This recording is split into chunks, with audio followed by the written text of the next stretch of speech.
You did an interview with Kanye on the Breakfast Club, and Kanye managed to keep himself together. You know, unlike the Sway interview where he kind of lost it. But he went on stage recently and lashed out at you. I loved it.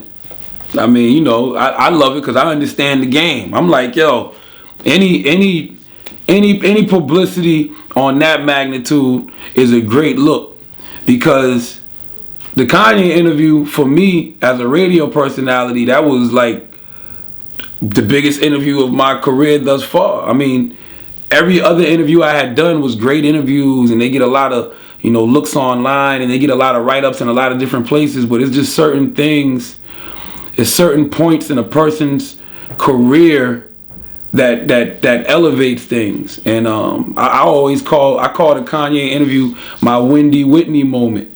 You know, when Whitney Houston called Wendy Williams show, and that took Wendy to another level. And you know, it just happened at a great time. And I mean, since, like, I've been in the New York Times did a big write up on me, and Rolling Stone called me hip hop's Howard Stern, because it just put me on the radar of a lot of people who probably wasn't even checking for me before. But when they started doing their research and going back and watching old interviews, they like, yo, this guy is, I guess, pretty good. So when he got back on stage and you know, Charlamagne, you know, when he did that was kind of more so confirmation of the impact of truth more than anything. Because we're all entitled to their opinion, and I think, contrary to popular belief, man, people think that I'm just coming at people in malice or I'm trying to be disrespectful. It's like, no, I'm a fan at the end of the day. I'm a consumer. I still buy records,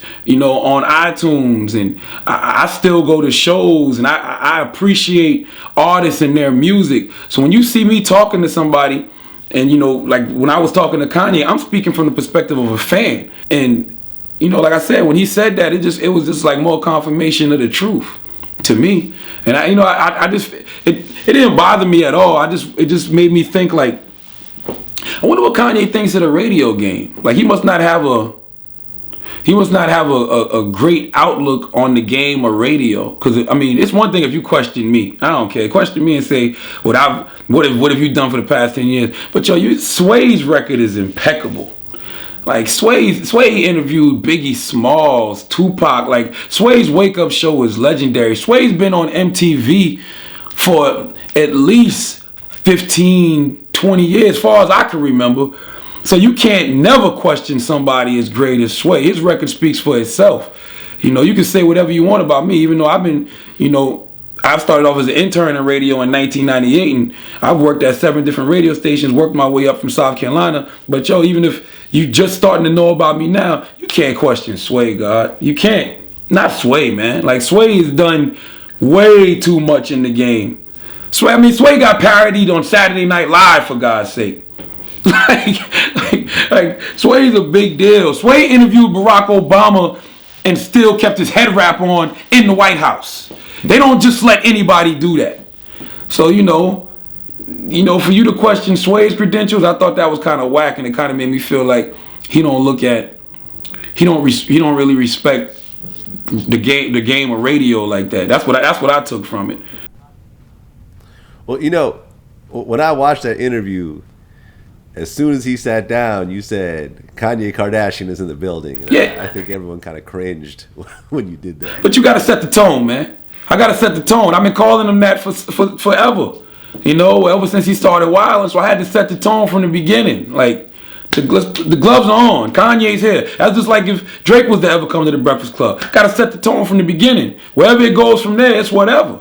But I'm a start it the way I've been doing it, and we can either, you know, conversate and come to a better understanding of each other, or we can just slander each other the whole interview.